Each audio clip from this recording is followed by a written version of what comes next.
Listen up, because what I'm about to tell you could be the difference between you thriving when everything falls apart and you becoming another statistic that nobody remembers. The government spends billions on disaster preparedness, but they don't want you knowing these 12 silent secrets. Because an informed population is a population they can't control. They want you dependent on their systems, their supply chains, their infrastructure. So, when it all comes crashing down you're left helpless waiting for help. That's never coming.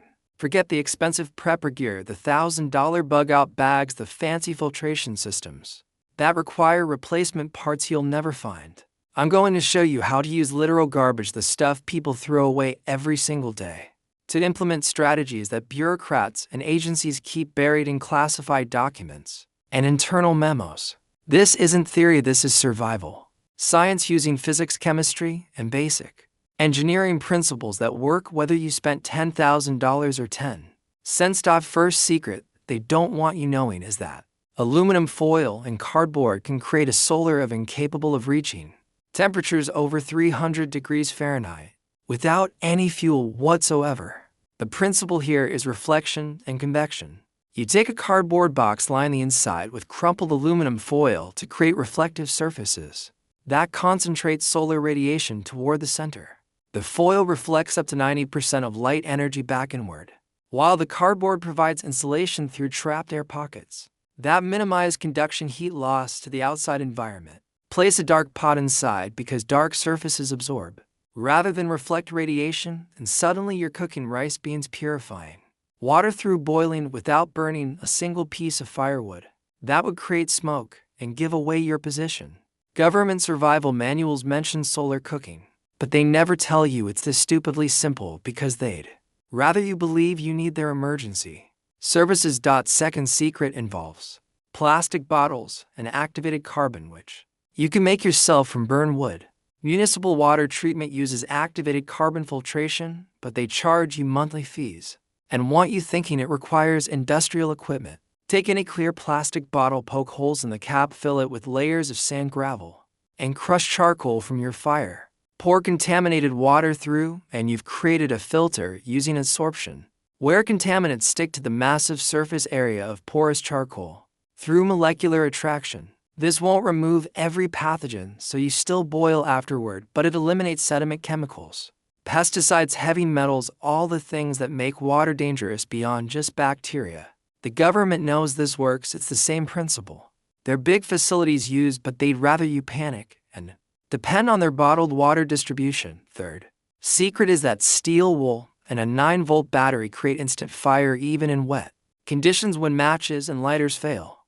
Touch steel wool to both battery terminals, and the electrical resistance in those thin metal fibers causes them to heat rapidly through a process called Joule heating, where electrical energy converts directly to thermal energy. The wool ignites at around 700 degrees Celsius, creating embers you can transfer to tinder. Emergency management agencies stockpile fancy fire starters that cost money, when you can grab steel wool from any abandoned hardware store and batteries from discarded smoke detectors. They don't publicize this because self-reliant citizens don't need FEMA camps. Fourth secret involves understanding that glass bottles filled with water become magnifying lenses that can start fires through concentrated solar radiation. Position a clear bottle of water in direct sunlight aimed at dark tinder, and the curved glass and water bend light rays through refraction, focusing them to a point where energy density becomes high enough to reach ignition temperature. This is basic optics, the same reason kids burn ants with magnifying glasses, but applied to survival. Government agencies have known this forever. It's an old military survival guides, but modern preparedness courses push expensive ferrocerium rods and waterproof matches because there's no profit margin in teaching people to use trash. Fifth secret they're hiding is that wool blankets, even cheap synthetic ones soaked in water and draped over you, can prevent hypothermia better than expensive emergency blankets in certain conditions. This seems counterintuitive, but wool fibers retain insulating air pockets even when wet, unlike cotton, which loses all insulation through conduction when saturated. The water layer next to your skin warms from body heat, creating a boundary layer, while the outer wet wool slows evaporative cooling through the fabric structure. You'll be uncomfortable, but you won't die from core temperature drop. Emergency management sells mylar blankets that reflect radiant heat but tear easily and fail if punctured while. Well, you can scavenge from any abandoned home or thrift store keeps working even when abused. Sixth secret is that duct tape and plastic sheeting can create a positive pressure clean room that filters out biological and chemical airborne threats using nothing but physics. Seal the room completely with plastic sheeting over every gap, every crack, every vent. Then create one small intake hole covered with layers of damp cloth. Use a battery-powered fan or even manual fanning to push air inward. The positive pressure means contaminated air can't leak in, because higher pressure always flows toward lower pressure. That's basic fluid dynamics. The damp cloth filters particles through impaction where contaminants hit wet fibers and stick. Government agencies use HEPA filters in their bunkers but won't tell you. This cheap method works in emergencies because they want you scared and compliant. Seventh secret involves salvaging copper wire from any electrical source to create snares and fishing systems that catch protein while you sleep. Copper is strong, flexible, corrosion resistant, and scavengeable from literally every abandoned building's walls. A simple snare using mechanical advantage and tension can catch rabbits, squirrels, game birds, providing meat that keeps you alive when stored food runs out. Fishing with copper wire and scavenged hooks means passive food acquisition using gravity and animal behavior against them. Wildlife management agencies regulate trapping heavily because they don't want citizens knowing how easy it is to feed yourself outside the system, outside the grocery stores, outside their control. Eighth secret is that vinegar and baking soda, both common household items that survive in abandoned homes, create carbon dioxide gas that can extinguish fires when water isn't available or would make things worse, like grease fires. Mix them in a container. The acid-base reaction produces carbon dioxide rapidly, which is heavier than air and displaces oxygen. Pour or fan this gas toward flames and you're removing one component of the fire triangle. Fire safety courses push expensive extinguishers with limited uses. When chemistry you learn in grade school can save your shelter, they don't teach this because dependent people buy products. Ninth secret involves using alcohol from rubbing alcohol to hand. Sanitizer is both fuel and antiseptic, something emergency protocols mention but never emphasize. High percentage alcohol burns clean can be used in improvised alcohol stoves made from soda cans, using capillary action and vaporization to create sustained controllable heat for cooking. The same liquid disinfects wounds through its ability to denature proteins and bacterial cell walls. Medical supply chains will collapse fast, but alcohol is everywhere in medicine cabinets, gas stations, abandoned pharmacies. Government stockpiles medical grade supplies but won't tell you the drugstore stuff works nearly as well because that would reduce your dependence on official aid.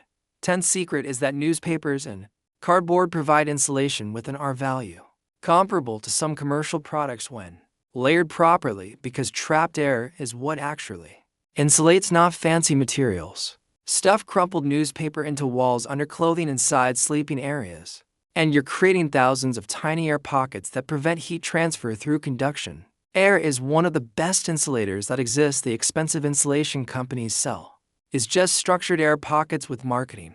Building codes and government weatherization programs push certified products, but won't acknowledge that trash paper insulates effectively because there's no tax revenue in free solutions. 11th secret involves understanding that bleach diluted properly can purify water.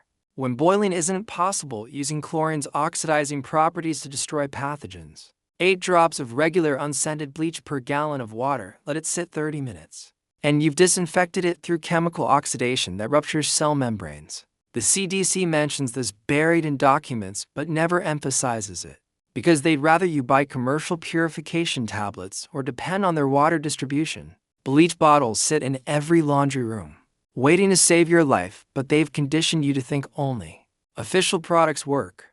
12th and final secret is that knowledge itself is your most valuable resource, and they've systematically removed practical skills from education, replacing them with dependence on specialists and systems. They don't teach basic physics, chemistry, biology, first aid, mechanics, food preservation, because educated, self-sufficient people don't need government intervention. Don't generate tax revenue don't comply easily with control measures.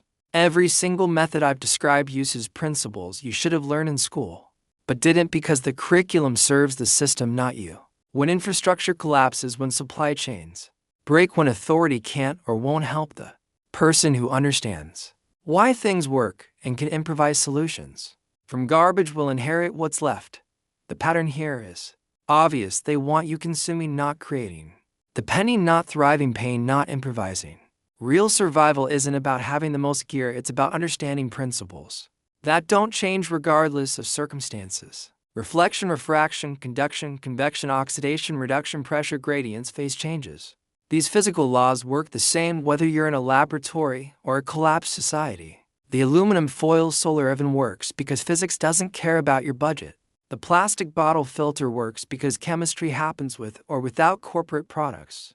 Every secret I've shared threatens the trillion-dollar emergency preparedness industry and the government agencies that justify their existence through your helplessness. So here's what you do right now. Start collecting these items while they're still considered trash. Grab aluminum foil, cardboard, plastic bottles, steel wool, batteries, glass containers, wool items, duct tape, plastic sheeting, copper wire, vinegar, baking soda, alcohol, bleach, newspapers. Learn the science behind why each method works, because understanding beats memorization. When you need to adapt, practice these techniques now while failure just means trying again, not dying. Build your knowledge base until you can look at any environment and see resources instead of garbage, solutions instead of problems. The grid will fail, the supply chains will break, the government won't save you because they can't save themselves when everything collapses simultaneously. But you, with your trash, with your knowledge, with your understanding of basic science, you'll be the person others come to for help or the person they avoid, because you're too valuable to risk. Either way, you survive, and that's what matters. Subscribe to the Grid Manual right now, because this information gets buried, gets censored, gets memory hold by platforms and agencies that profit from your ignorance. Hit that notification bell, because when things accelerate, you'll want these skills fresh in your mind, not forgotten in some algorithm abyss. The next video drops in 3 days, and it's going to cover things even more dangerous to official narratives. Until then, stay sharp, stay suspicious, and remember that everything you've been taught to throw away might be exactly what keeps you alive when everyone else is already dead.